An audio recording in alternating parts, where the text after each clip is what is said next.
I woke up that morning with the kind of excitement that only comes when you know you are about to reclaim a piece of peace stolen from you for far too long, but what I did not expect was that the very moment I set up my camp chair by the lake on my own ranch, a convoy of police cruisers rolled in like I had just invaded foreign territory, and the officer with the loudspeaker barked at me to put down my fishing pole like it was some kind of weapon, and right then and there I realized this wasn't just about camping. It was about how far the HOA was willing to go to paint me as the villain on my own land. The hook came crashing down before I even had my coffee, and I remember thinking how absurd it was, because all I had done was haul a small cooler, a tent, and my old folding chair down by the waterline, yet somehow that triggered alarms like I had staged a military coup. The officers jumped out of their cars with their hands near their belts, watching me with suspicious eyes, while just beyond the tree line I could see the smug faces of the HOA president and a couple of her sidekicks recording the whole thing on their phones. They were whispering and pointing, trying to look like victims who had caught a trespasser red-handed, but the irony that would later unfold was that they themselves were the ones standing on my property without permission. At that moment, though, I had to swallow my laughter because it felt like laughing would just make things worse. The lead officer demanded identification, his voice sharp, and I calmly explained that not only was this my ranch, but the lake they were claiming as community property was entirely mine, legally documented in every title deed and survey map I owned. He didn't believe me, not right away, and that disbelief set the tone for the absurd showdown that would spiral into a spectacle of drama, comedy, and escalating stakes over the next few days. When I first bought the ranch, I never imagined it would become ground zero for an HOA war, mostly because it sat just beyond the neighborhood's borders, yet that tiny detail seemed to fuel their obsession with controlling me. They had already tried sending letters stuffed with fines, threatened to tow my truck when I parked near their road, and even once tried to nail up a sign declaring that my lake was part of their shared amenities. I ignored most of it because it felt too ridiculous to dignify, but when summer rolled in and the fish started biting, I decided I was going to set up camp by the water and let the HOA fume all they wanted. The lake had always been my sanctuary, a place where I could breathe away from their constant bickering and rule peddling, but now with flashing police lights bouncing off the surface of the water it suddenly felt like a battleground. The officer flipped through my ID, raised an eyebrow at the address, and then glanced over at the HOA president, who shook her head violently as if trying to telepathically convince him that I was lying. She shouted across the water that I was endangering the community, that my camping stove could cause a wildfire, that I was loitering near their families. The absurdity nearly made me choke because it was my land, my stove, and my lake, and the only people loitering were the ones who had no right to be standing there at all. I decided then to stop playing the calm rancher card and turned the confrontation on its head by waving my arm toward the oak trees and announcing loudly that they were the ones trespassing, that every inch of grass they were trampling belonged to me, and that if the officer wanted to uphold the law he should start by checking their side of the property line. The tension shifted like a gust of wind snapping a sail. The officer frowned, clearly torn between the authority the HOA claimed to have and the paperwork in his hands showing my ownership. I offered to walk him up to the boundary markers, those old metal stakes hammered in by surveyors decades ago, but the HOA president shrieked that I was lying and that I had forged documents to trick the police. That was when the comedy of it all really sank in, because who in their right mind thinks a man would go through the trouble of forging thousands of dollars worth of land deeds just to pitch a tent and roast marshmallows by a lake? Even the younger officer in the group had to bite his lip to keep from laughing, but he managed to stay professional as his partner debated what to do. The real drama unfolded when I pointed out the signpost at the trailhead, a sign I had installed myself with my own money, declaring private property and listing my name as the owner. It was weather-beaten but clear enough that the words stood out in bold. I asked the officers why the HOA president was allowed to march past that sign whenever she pleased, dragging her friends along for their petty spying missions, while I, the actual owner, was the one being threatened with handcuffs for using my own land. That jab landed exactly where it needed to, because suddenly the smug confidence drained from her face, and she snapped into a furious rant about how the community had used the lake for years and that tradition overruled any paperwork. That was when I knew I had them. Tradition does not trump law, and in that moment the balance of power shifted. The officers lowered their postures, less aggressive now, and began taking notes not about me but about the HOA members clustered nearby. One officer even told them to step back from the shoreline until the matter was clarified, which sent them into a frenzy of protests. They shouted that I was dangerous, that I had threatened them before, that I was hostile to the neighborhood, yet every word out of their mouths only made them look more ridiculous in the eyes of the officers who were starting to realize they had been summoned under false pretenses. The humiliation brewing on their faces was delicious, but I kept my composure, knowing that if I gloated too early the battle might slip back in their favor. The hook of the day turned into a bigger scene when neighbors started trickling out from the subdivision across the road, drawn by the flashing lights and sirens. A small crowd gathered, gossip buzzing like bees, each person craning their neck to see what kind of chaos the HOA had stirred up this time. Some whispered sympathy for me, others shook their heads at the spectacle, but the effect was the same. The HOA was now exposed publicly for trying to railroad me. The president's voice cracked as she screamed that I was ruining everything, and in her desperation she even accused the police of corruption, which did not sit well with them. One officer told her flat out that if she kept making baseless accusations she might find herself in more trouble than she bargained for. I knew the battle wasn't over, not by a long shot.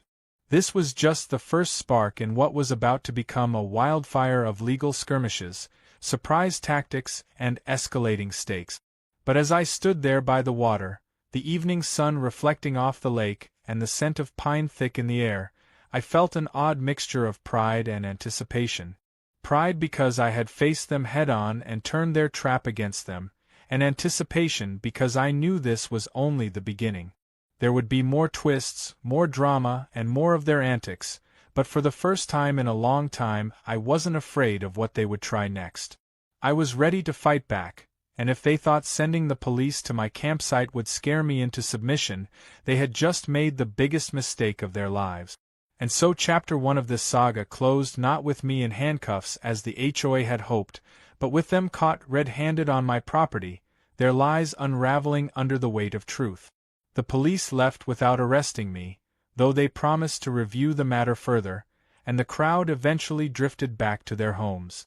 But I stayed right there by the lake, lit a small fire, and roasted my marshmallows under the stars, knowing that this absurd and hilarious battle had only just begun. The next morning I woke up to the sound of voices drifting across the water, not the gentle chatter of birds or the rustle of trees but the sharp bickering tones of the HOA president and her friends who had returned even after last night's humiliation, and it struck me that their obsession was bordering on madness because instead of retreating they were doubling down with clipboards, measuring tapes, and a survey flag as if they were about to redraw the boundaries of the world right there on my land. I rubbed my eyes, stepped out of my tent, and watched the ridiculous parade from a distance, my coffee steaming in my hand, trying not to laugh at the spectacle of three middle-aged people fumbling around with tools they clearly didn't know how to use. The president barked orders like a general commanding troops, ordering one man to plant a flag near the oak tree and another to draw lines in the dirt with a stick, all while ranting about how community usage rights trumped any so-called deed I might wave in front of the police. The absurdity was beyond belief because anyone who had ever seen a property survey knew it involved professional markers and licensed surveyors, not homeowners wandering around guessing where lines might fall based on decades of gossip and entitlement. I decided it was time to escalate the situation, but in my own way, carefully and logically, because while I had the truth on my side, the HOA's strength was in drama and I needed to outmaneuver them with both facts and timing. I walked down the slope toward them slowly, deliberately, letting them see that I wasn't rattled. The president whipped around and sneered that I had better pack up my things because she was about to prove to the county that the lake belonged to the community, not to some selfish rancher. I asked her calmly if she had ever seen the actual survey maps filed at the courthouse, and her silence told me everything. Instead of admitting ignorance, she launched into a tirade about how her late husband had fished that lake for 30 years, and that made it common property by tradition. I reminded her that tradition doesn't pay property taxes, and the fact that my family had been paying them every year while hers had not spoke volumes. Her face reddened like a tomato in the midday sun, and her lackeys muttered uneasily, knowing I had a point. As the argument brewed louder, more neighbors began trickling down again, some curious, some entertained, all eager for another showdown. The police cars didn't show up this time, but the audience was almost better because it meant every word spoken was witnessed by people who might not be able to lie as easily once gossip spread through the neighborhood. I seized the opportunity to pull out a folder I had brought down from the ranch house, a thick stack of papers containing survey maps, tax receipts, and the deed itself. I laid them across a portable table by my tent so everyone could see that my claim wasn't just words but documented proof. The younger man from the HOA group leaned forward, squinting at the maps, clearly trying to make sense of the lines and coordinates, but the president yanked him back and hissed that it was all forged. That was her go-to accusation now, calling every official document a fake, but it only made her look weaker because the more she denied reality, the more desperate she sounded. The twist that made the crowd murmur came when I explained how the lake had actually been created by a dam project decades ago, and that the original owners of the subdivision had specifically excluded it from their development map, leaving the entire shoreline under private ownership by my ranch. This wasn't just a detail, it was the foundation of the entire truth, and I could see the realization dawning on some of the bystanders who had likely assumed for years that the lake was shared simply because the HOA said so. The president tried to drown me out by shouting that she would bring in county inspectors and lawyers, but I smiled and said she should because the more officials who got involved, the faster her lies would collapse. Her bluster wavered for the first time, and I knew the seed of doubt had been planted in her followers' minds. The drama took another sharp turn when one of the neighbors spoke up, a soft-spoken woman who admitted she had once seen the president unlocking my gate to sneak in late at night with friends for a party by the lake. Gasps rippled through the crowd, and the president barked that the woman was lying, but the details were too specific, from the description of the gate lock to the lanterns they carried, and suddenly whispers spread through the group like wildfire. It was in that moment that the real trespassing angle came into full view, because not only had the HOA accused me of crimes on my own property, but they had been using it for years without permission, acting as though their habitual abuse gave them some magical right to ownership. The hypocrisy was breathtaking, and I could feel the tide turning. I leaned into the moment, pointing out that the president's entire argument rested on her own repeated trespassing, that every memory she claimed as tradition was in fact a confession of her family and friends illegally crossing into my land. The crowd's energy shifted, with some smirking at the exposure of her arrogance, others laughing outright at the absurdity of the situation. The president lost her composure completely, screaming that I would regret humiliating her, promising lawsuits, threatening to gather the board against me. But her threats sounded hollow because everyone had just seen her entire story unravel in real time. Still, I knew not to underestimate her. People like her don't retreat quietly. They escalate, they plot, they double down when cornered. I expected retaliation, and I wasn't wrong, because within an hour she stormed off muttering about calling a private security company to keep me away from her lake.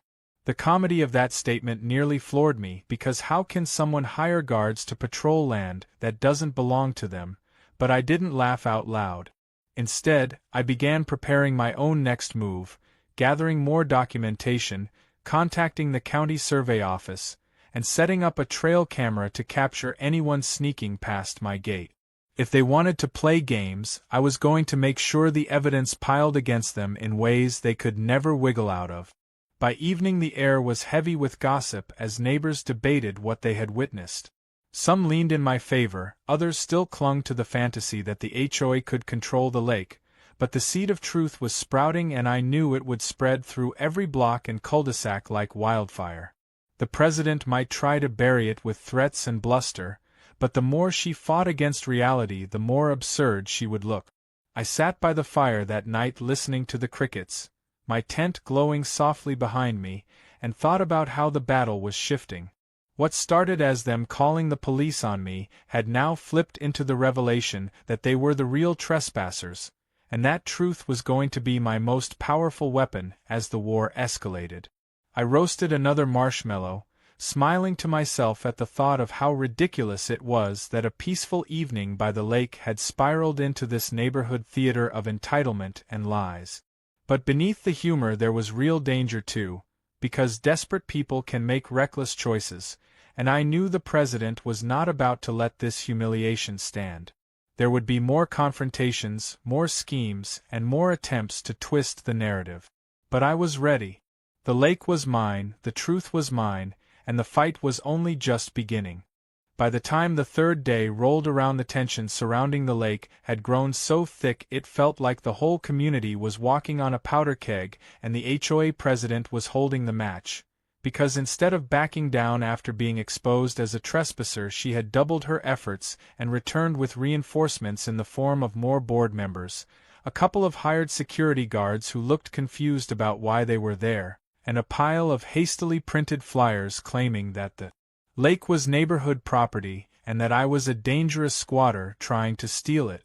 The sight of those flyers alone nearly made me laugh myself breathless, because the irony of calling the actual deed holder a squatter was so absurd it almost bordered on comedy theater, but I kept my composure and let her dig her own hole deeper.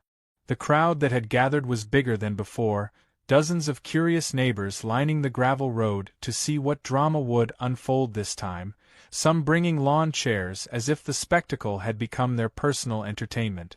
The HOA president strutted toward my campsite like she was marching into a courtroom, waving her stack of flyers and proclaiming that she had the full backing of the board, that the community would no longer tolerate my lawlessness, and that the lake was now under neighborhood jurisdiction.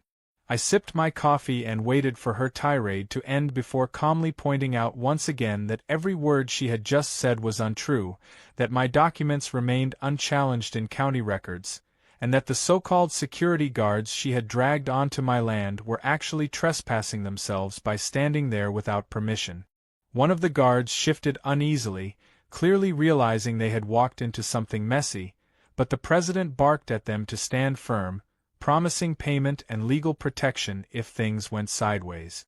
I decided to test their resolve by producing copies of my deed and showing them the boundaries, explaining that their presence was unauthorized. They looked at each other, hesitated, and then one muttered something about needing to call their supervisor. The president fumed, realizing her dramatic show of force was already cracking, but instead of pulling back she raised her voice to the crowd and accused me of manipulating everyone with fake paperwork, claiming I had tricked the county records office with forged map.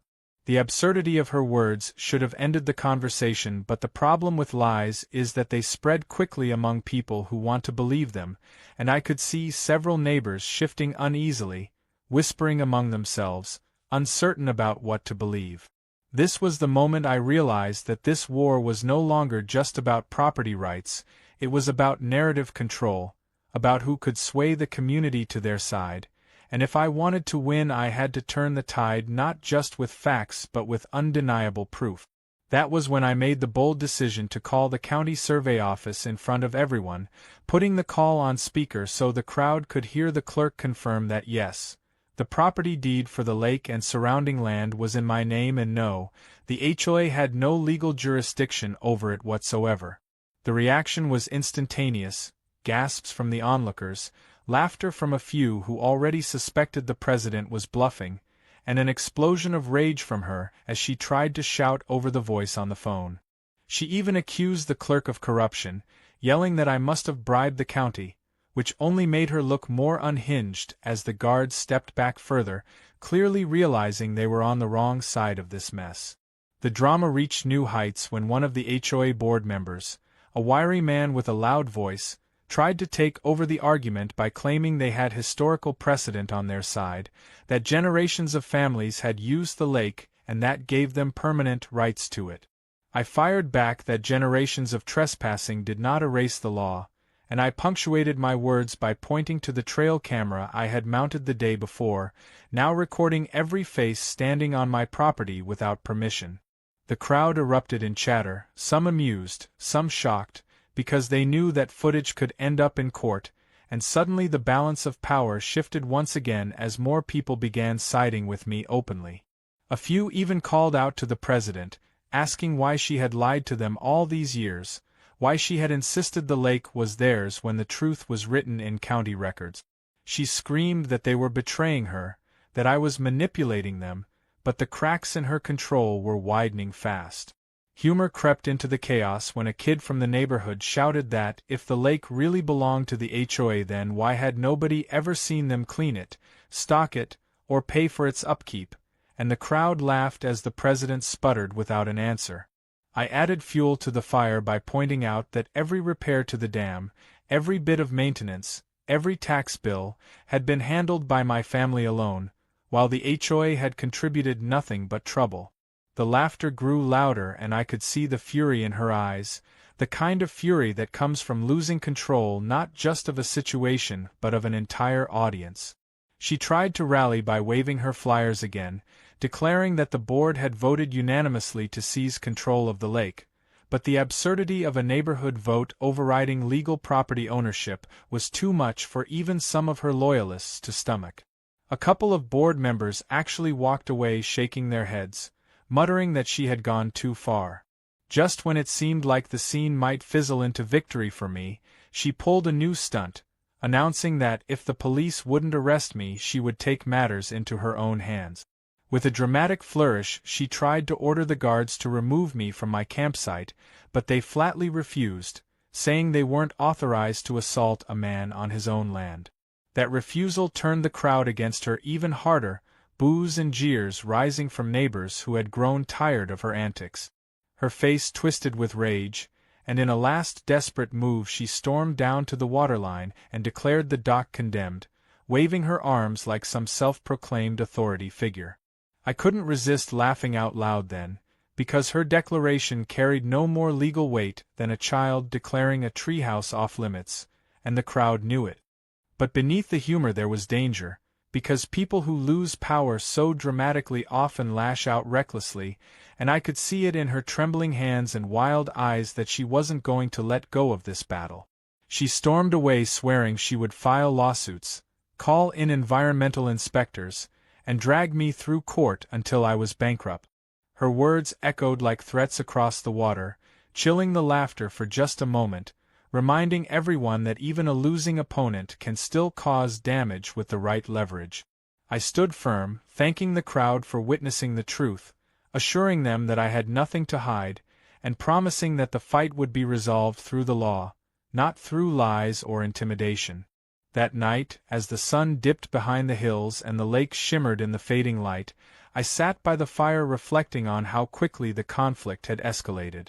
What started with the police trying to arrest me for camping had spiraled into a community-wide spectacle where the HOA's lies were unraveling in front of everyone. But I also knew this was only the beginning, that the president's threats were real and that she would throw every weapon she had at me to reclaim her illusion of power. The stakes were rising, the drama deepening, and though I found humor in their absurdity, I understood that the war over my lake had only just reached its first peak. I braced myself for what was coming next, ready to fight not just with deeds and documents but with strategy and resolve, because if they thought they could outlast me, they were in for the surprise of their lives. The following morning I decided it was time to stop simply reacting to the HOA's antics and start flipping the entire power dynamic in my favor, because while it had been amusing watching the president and her minions unravel in front of their own neighbors, I knew that if I didn't seize control of the narrative and the legal standing right now, she might still manage to drag me through endless chaos. So I made a plan that was equal parts serious strategy and subtle humor designed to expose her. At every turn, I began by gathering every piece of documentation I had ever collected about the ranch, the lake, and the dam project that had created it decades ago, piling up old surveyor notes, tax receipts, even black and white photographs showing my family maintaining the shoreline long before the subdivision had been built. I organized them neatly in binders because I wanted there to be no doubt that the history of this land was on my side, and then I drove down to the county clerk's office to request official certified copies of the deeds and surveys so that any accusation of forgery could be crushed before it even left the president's mouth. Walking out of that office with a thick stamped envelope felt like holding a shield and sword because I knew the next time she tried to accuse me in public I could slice her arguments to pieces with proof she could not deny. When I returned to the ranch, the neighbors were already buzzing with gossip, some congratulating me quietly for standing up to the HOA, others nervously wondering what the president would do next. I wasted no time setting up a table by the lakeshore again, laying out copies of the certified documents in clear plastic sleeves, inviting anyone curious to come and see for themselves. It was like throwing a lit match into dry grass because within an hour a small crowd had gathered, flipping through the binders, pointing at the stamps and signatures, whispering that everything checked out. The whispers turned into louder voices as more people realized the truth was undeniable, and by the time the president herself showed up, storming down the path with her entourage, she was already facing a skeptical audience that no longer took her words at face value. She tried her usual tactic of shouting over everyone, accusing me of bribery and corruption, but this time instead of nods she was met with folded arms and raised eyebrows. I leaned back in my chair with deliberate calmness, sipping iced tea, and told her flatly that her lies were over because the law was on my side and I intended to enforce it. The real turning point came when I announced that I had contacted not just the county clerk but also a property attorney who specialized in disputes like this, and that I would be pursuing trespassing charges against any HOA member who stepped onto my land without permission from that moment forward. The crowd erupted in a mixture of laughter and gasps, some clapping, others cheering, because they had never seen anyone stand up to the HOA like this. The president's face drained of color as she sputtered that I couldn't sue an entire community, but I countered by explaining that the HOA was a corporate entity with a board of directors and therefore legally responsible for its actions, and that their years of sneaking onto my land under her orders would now be brought into the light of day. I could practically see the fear ripple through the group as board members shifted uncomfortably, realizing that her bravado might have dragged them into real financial danger. One of them even asked her in front of everyone if she had ever actually checked the county records before claiming the lake belonged to the HOA, and the silence that followed was more damning than any words. That silence was golden, and I used it to twist the knife further by pointing to the trail cameras I had installed, which were now recording every angle of the lake. I told the group that if anyone set foot on my dock or shoreline again without my permission, I would hand the footage to my attorney and press charges, and that one conviction would open the door for damages that could cost them dearly. The president tried to regain footing by shrieking that the community had always gathered at the lake for barbecues and fishing, that I was destroying decades of tradition, but the fear in her allies' eyes told me she had already lost much of her grip. The neighbors murmured among themselves, some openly saying that she had led them into this disaster, and I saw the cracks in her authority widening by the second. But I wasn't finished. To drive the point home, I pulled out one last piece of documentation that I had been saving for maximum impact, a water rights certificate issued by the state that granted my ranch exclusive control over the lake for irrigation and recreational use. I held it up high so everyone could see the seal glinting in the sunlight, and then laid it on the table with deliberate care. The gasps that followed were louder than anything so far because water rights were sacred and final, and no amount of neighborhood votes or shouted accusations could overturn them. The president lunged forward, tried to snatch the certificate from the table, but I slid it back into the binder before she could grab it, reminding her that tampering with official documents was itself a crime. That move drew laughter from the crowd, not cruel but mocking enough to sting, and her face twisted into a mask of rage and humiliation that she could no longer hide. She tried to rally by swearing that she would bring in the sheriff and the county board to shut me down, but I calmly told her I had already spoken with them and provided them copies of my documents, and that they were well aware of her antics. The color drained from her face again because she realized she was being boxed in from every angle, her usual strategy of bullying and lies failing because I was always 2 steps ahead. Even the security guards who had refused to act the day before finally shook their heads and walked away, muttering that they wanted no part in this circus. That departure felt like a victory banner waving over the lake because it proved she no longer had even the appearance of muscle behind her threats. The high stakes of the moment electrified the crowd because they knew they were watching the fall of someone who had ruled their neighborhood with an iron fist for years. People whispered about how she had fined them for trivial lawn violations, how she had threatened them with letters, how she had bullied them into silence, and now they saw her exposed as a liar standing powerless against someone who refused to be intimidated. I could see a few neighbors even beginning to smile at me with something like gratitude, as though I had given them permission to resist her control in their own lives.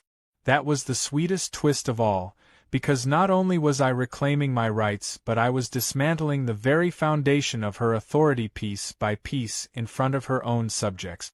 Still, I knew the war wasn't over because people like her don't simply vanish when cornered, they lash out with lawsuits, smear campaigns, and manipulative tricks, and I had to stay vigilant.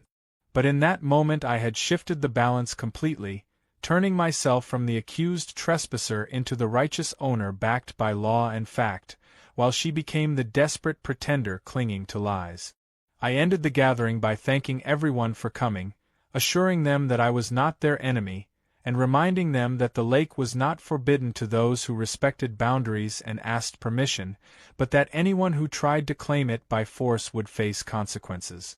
That statement left the crowd buzzing with fresh respect while the president stormed away, shouting empty threats and swearing revenge. That night as I sat by the water the air felt different, lighter somehow, as though the lake itself was relieved to have the truth spoken aloud after years of being trampled by lies.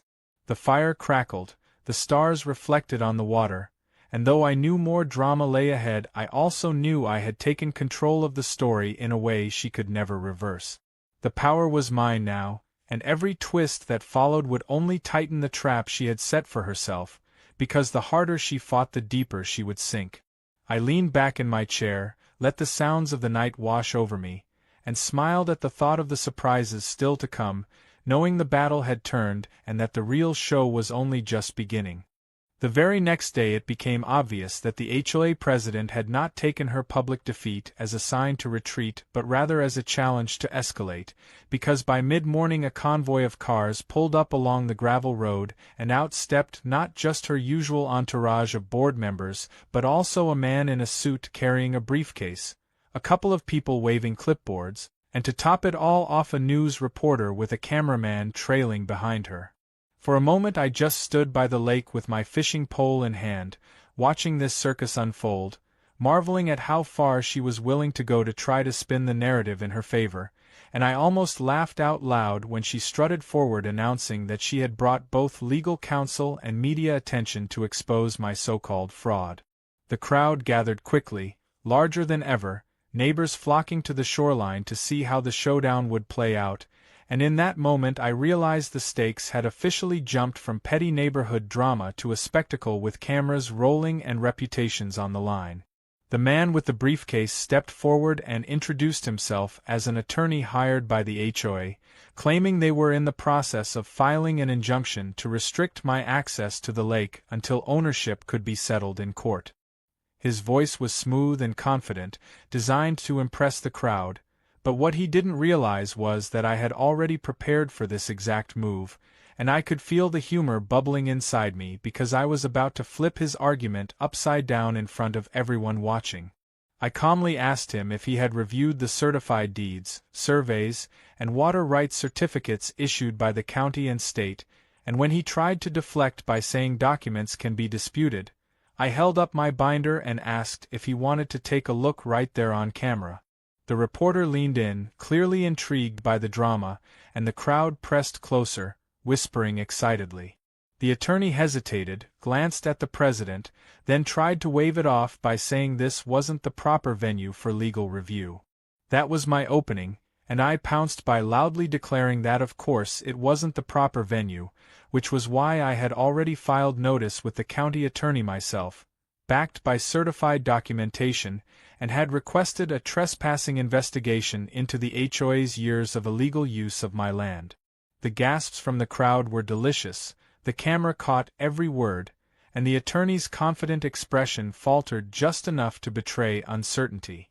The president screeched that I was lying, that no such investigation existed, but before she could continue I pulled out a letter I had received from the county office acknowledging receipt of my complaint and promising review. I held it up high for the camera to catch, the county seal glinting in the sunlight, and the murmurs that spread through the onlookers were a clear sign that the power dynamic was firmly in my hands again. The reporter seized the opportunity to ask questions, her microphone shoved toward the president, who suddenly looked less like a powerful leader and more like a desperate neighbor flailing to maintain control. She rambled about community rights, about tradition, about how I was destroying the fabric of their neighborhood, but her words fell flat because the attorney at her side refused to contradict my documents on record. He muttered instead about the case needing to go through proper channels, a line that might have sounded reasonable if not for the fact that the entire crowd had already seen undeniable proof. I could see the confusion in the cameraman's eyes as he captured every angle, as though even he couldn't believe this much chaos had erupted over a simple lake. The neighbors began to openly laugh, some even shouting questions at the president like why she never mentioned taxes, why she never paid for maintenance, why she acted like a dictator over property that wasn't hers. The laughter stung her worse than any legal blow could, and I could see her trembling with rage, desperate to claw back control. That was when she unveiled her next tactic, claiming that even if the lake legally belonged to me it posed environmental risks that made it unsafe for private ownership, and that she had already contacted state environmental inspectors to investigate. It was a clever move, one designed to shift the fight from ownership to compliance, but what she didn't realize was that I had anticipated this too. I pulled another document from my binder, this one a recent inspection report from the very same office she claimed to have contacted, showing the lake in full compliance and noting my family's consistent upkeep of the dam and water levels. I laid it on the table for the crowd to see, and the reaction was immediate, a mixture of laughter and outrage at her blatant lies. Even the reporter raised an eyebrow, asking the president why she would make such a claim when the paperwork proved otherwise. She had no answer, only more screaming about conspiracies and corruption, and with every word she spoke she looked smaller and more pathetic in the eyes of the crowd. The attorney finally tried to step in and salvage the situation by advising her to stop speaking on record, which only made her angrier, and she turned on him in front of everyone, accusing him of being useless. That was the breaking point for many of her allies, who began stepping away, not wanting to be associated with the disaster any longer. The guards she had once tried to use as muscle were nowhere to be seen, the board members muttered excuses and drifted off, and even some of the neighbors who had once supported her now openly shook their heads, muttering that they had been misled. The spectacle was unraveling faster than she could control, and yet instead of retreating she screamed louder, vowing that if the law wouldn't stop me she would take matters into her own hands. She grabbed one of the flyers she had printed and tried to post it on the dock declaring it HOA property, but I walked calmly to the signpost, pulled it down, and handed it back to her, reminding her that tampering with property was a crime. The crowd cheered, the camera caught it all, and she looked ready to explode. The showdown reached its peak when the reporter, clearly sensing the drama was gold, asked me what I planned to do if the HOA continued to trespass. I looked straight into the camera and said I would pursue every legal avenue available, from trespassing charges to civil damages, and that no amount of bullying or intimidation would make me surrender what my family had worked for. I added that I had no problem with neighbors enjoying the lake if they respected boundaries and asked permission, but that entitlement had no place here, and that the law was clear on my side. The cheer that followed was thunderous compared to the silence that greeted the president's sputtering rants, and in that moment the entire narrative had flipped for good. She was no longer the leader of a community defending its rights but a petty antagonist exposed for her lies, and I was no longer the accused squatter but the steadfast defender of truth. As the cars drove away and the crowd began to disperse, I sat back in my chair with the strange feeling of both victory and anticipation. Victory because I had turned their biggest counterattack into their most humiliating defeat, anticipation because I knew the war was not yet finished. People like her don't surrender gracefully, they plot in the shadows, they whisper in back rooms, they conjure new schemes to regain control, and I had no doubt that she would return with something even more reckless. But as the sun set over the water and the fireflies began to flicker, I felt more prepared than ever, not just because I had the law on my side, but because I had the truth, the crowd, and even the cameras that had captured everything. The game had changed, the stakes were higher, and I was ready for whatever wild twist came next. I thought after the media circus the president would finally slink away to lick her wounds in private, but instead the following week revealed that she was more desperate than ever, and desperation makes people dangerous because on Monday morning I woke up to the sound of machinery near the lake, and when I rushed down the hill I saw a bulldozer parked crookedly by the shoreline with a couple of men in reflective vests hammering posts into the ground as if they were about to fence the entire area off under some fabricated HOA project. For a moment I couldn't believe my eyes because it was so reckless and so blatantly illegal that it felt like I had stepped into a parody of reality, yet there it was unfolding in front of me, and when I shouted at them to stop one of the men shrugged, and said the HOA president had ordered them to begin building a recreational area for the community. The absurdity almost made me laugh, but the danger was real because if they started tearing into the soil near the dam it could cause damage that would take thousands of dollars to repair, and I knew instantly this was her most reckless gambit yet, to physically alter my land before the courts or the county could intervene. I immediately pulled out my phone and began recording every angle of the scene, while also calling the sheriff's office to report unauthorized construction on private property. The men looked nervous as I narrated their every move on camera, asking them if they had permits, if they knew whose land they were on, and one finally admitted under his breath that they hadn't seen any paperwork at all but were simply following orders from the HOA. I told them plainly that they were trespassing and that the footage would be turned over as evidence, and that seemed to rattle them because they slowed their work considerably, yet the bulldozer still idled threateningly near the water as though its presence alone was meant to intimidate me. Within 20 minutes a deputy arrived, sirens echoing down the gravel road, and when he stepped out of his cruiser the crowd was already forming again, neighbors gathering with wide eyes to witness yet another explosion of drama. The HOA president strutted onto the scene like she was the director of some play, waving papers in the air and shouting that she had full authority to commence community improvement projects, but when the deputy asked to see permits she could only thrust forward a set of flyers and a fake agenda from an HOA meeting. The deputy's expression said it all, unimpressed and almost amused, and he turned to me to ask for proof of ownership. Without hesitation I handed him the certified documents I had been carrying everywhere, and after flipping through them, he nodded firmly, telling the construction crew to cease operations immediately or face arrest for trespassing and property damage. The men quickly backed off, muttering apologies, and within minutes the bulldozer was being loaded back onto a trailer, the sound of defeat echoing louder than any victory cheer. The crowd broke into laughter, some clapping, some openly mocking the president for her theatrics, but she stood trembling with rage, pointing at me and screaming that this wasn't over, that she would take me down if it was the last thing she did. The twist that truly shifted the battle, however, came later that evening when I received a call from the very attorney she had paraded around during the media stunt.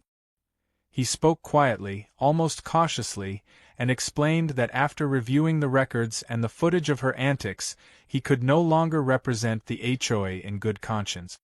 He even admitted that he suspected she had misled him about the facts, and that she might have exposed herself to significant liability.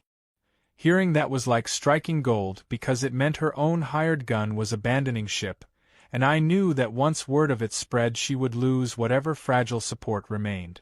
I thanked him for his honesty, hung up, and almost immediately received texts from neighbors who had caught wind of the attorney's withdrawal, their messages filled with astonishment and a hint of satisfaction that the truth was finally crushing her from all directions.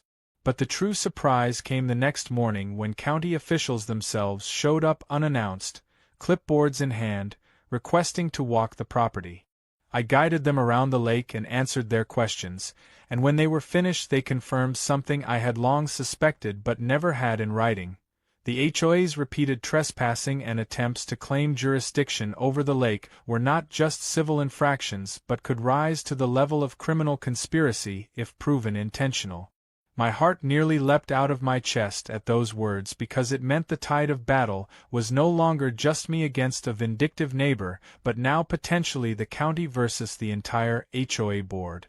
I asked them what that would mean in practice, and they explained that it could lead to fines, restitution, even removal of the president if charges were filed and upheld. The look on the faces of the neighbors who overheard was priceless.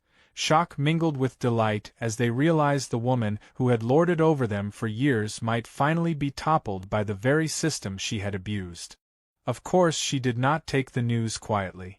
That afternoon she gathered what was left of her loyalists and staged a bizarre protest on the road leading to my ranch, waving signs that read "Save Our Lake" and chanting slogans about greedy landowners. It might have been funny if not for the sheer volume of their noise. But instead of confronting them directly, I simply set up another camera and recorded the entire event, narrating how they were blocking traffic and trespassing on easement land.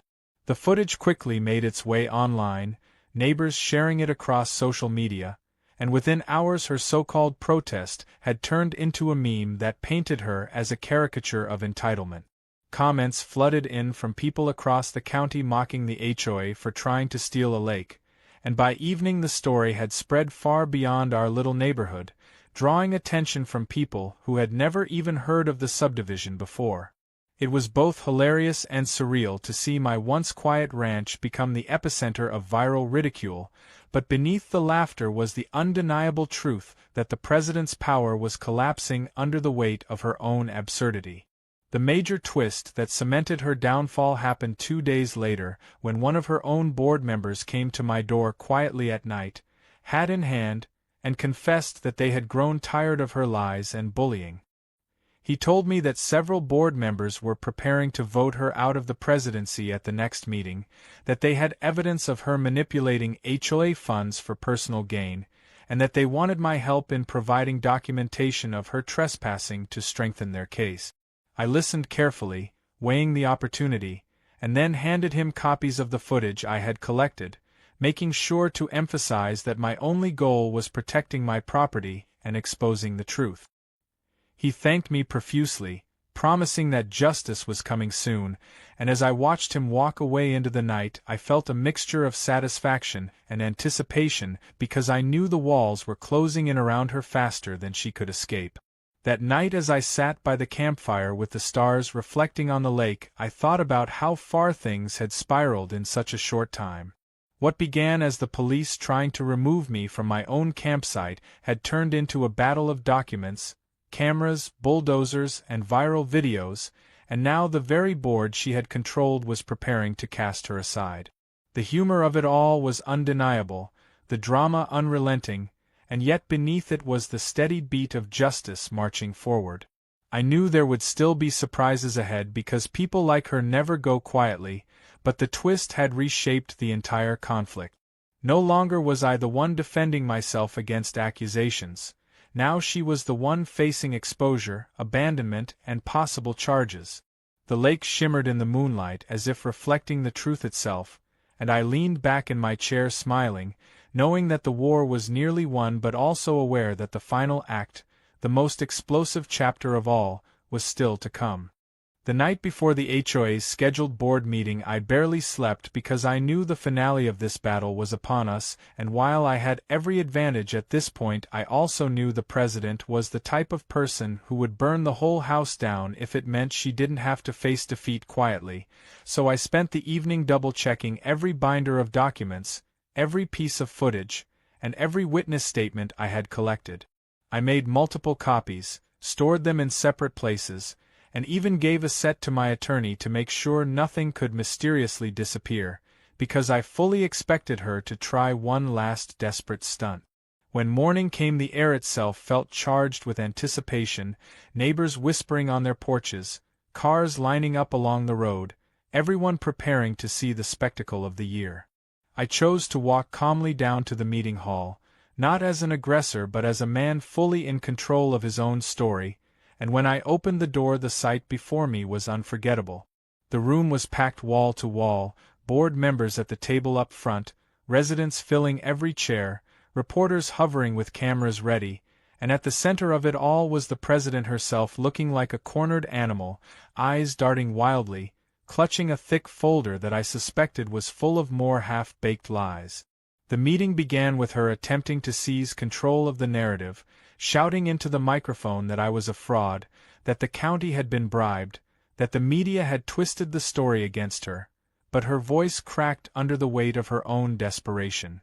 I sat quietly in the back at first, letting her dig her hole deeper, because I wanted the entire room to see just how unhinged she had become.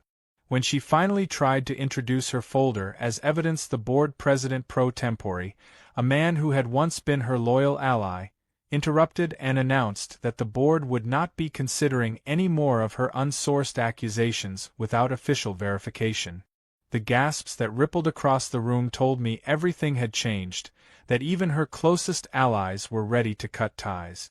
She screamed at him, accusing him of betrayal, but the rest of the board sat stony-faced, clearly determined to see this through. That was my moment to stand, binder in hand, and walk slowly toward the microphone.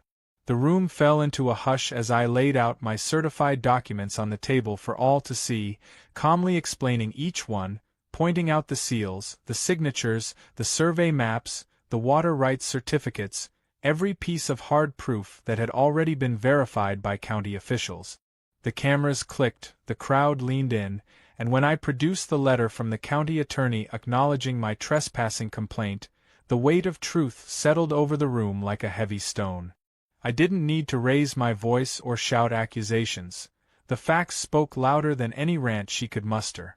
The final blow came when I played clips from the trail cameras showing her and her loyalists sneaking onto my land at night, laughing and drinking by the dock, behavior she had denied to everyone for years.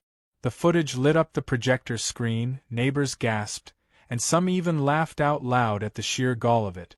Her shriek that it was fake echoed pitifully, but nobody believed her anymore. The board voted right then and there to remove her from the presidency, their voices firm and unanimous, and the room erupted in cheers and applause that drowned out her desperate protests. She pounded the table, screamed that they were all corrupt, threatened lawsuits, but the security officers present stepped in and escorted her out, her shrill cries fading down the hall like the last sputters of a dying firework. It was the most dramatic fall from power I had ever witnessed, a spectacle of entitlement imploding in on itself, and though part of me felt almost sorry for her in that moment, the larger part recognized it as justice long overdue. The neighbors clapped me on the back, some thanking me for standing firm, others laughing that it took someone outside their community to finally expose what they had endured for years. I smiled, humbled but also vindicated, because I knew this wasn't just a personal victory but a communal one. But the true finale came when the county officials who had attended stood up and announced that based on the evidence provided they were opening a formal investigation into her misuse of HOA funds and potential criminal trespassing charges. The shock that ran through the room was electric, and for once it wasn't directed at me but at her legacy of lies. Neighbors whispered in disbelief, reporters scribbled furiously, and I simply sat back down knowing the matter had passed beyond my hands and into the hands of the law. It was no longer a feud between neighbors. It was accountability unfolding at the highest level. The irony was sharp and delicious, that the very system she had tried to weaponize against me would now be the one dismantling her empire piece by piece. But the way the neighborhood itself began to change. Without her iron grip, the board voted to scale back their fines, to listen more to residents, to treat their authority as service rather than control. People who had once lived in fear of letters and threats began planting flowers in their yards without worry, hosting barbecues without checking rulebooks, living freer than they had in years. My lake became a symbol of that shift, a reminder of what happens when lies are exposed and truth stands its ground. I allowed respectful neighbors to fish on weekends. I even hosted a picnic by the shore where laughter rang out without tension, and I could see in their smiles the gratitude that came from finally being free. As for the former president, I heard rumors that she moved away not long after, unable to face the community that had once followed her blindly. Some said she was fighting lawsuits, others whispered about financial ruin, but for me it didn't matter anymore. My battle was finished, my peace restored, and the lesson carved into memory. Never let bullies write your story when the truth is stronger than their lies. The lake belonged to me, but the victory belonged to everyone who had watched entitlement collapse under the weight of its own arrogance. I leaned back in my chair that night, fire crackling, stars mirrored in the water, and for the first time in a long time I allowed myself to laugh, not the nervous laugh of a man under siege but the deep satisfied laugh of someone who had faced absurdity, survived chaos, and come out the other side stronger than before. The war was over, the story complete, and though the scars of the fight would remain in memory, the ranch was mine, the lake was mine, and the future stretched wide open like the endless horizon above me. That evening I returned to my lake with a sense of peace I hadn't felt in months. The air was crisp, the water shimmered in the fading light, and for the first time since this saga began I could sit by the fire without worrying about what fresh chaos tomorrow would bring. I roasted a marshmallow, let the crackling fire soothe my thoughts, and watched as the stars began to appear above me. The neighbors who once looked at me with suspicion now waved as they walked the road, some even stopping by to apologize for doubting me, others offering friendship and solidarity. It was strange and heartwarming at the same time, to see how a battle that began with me being accused of trespassing had ended with me earning the respect of an entire community. And yet the most surprising twist was not her downfall or the investigation.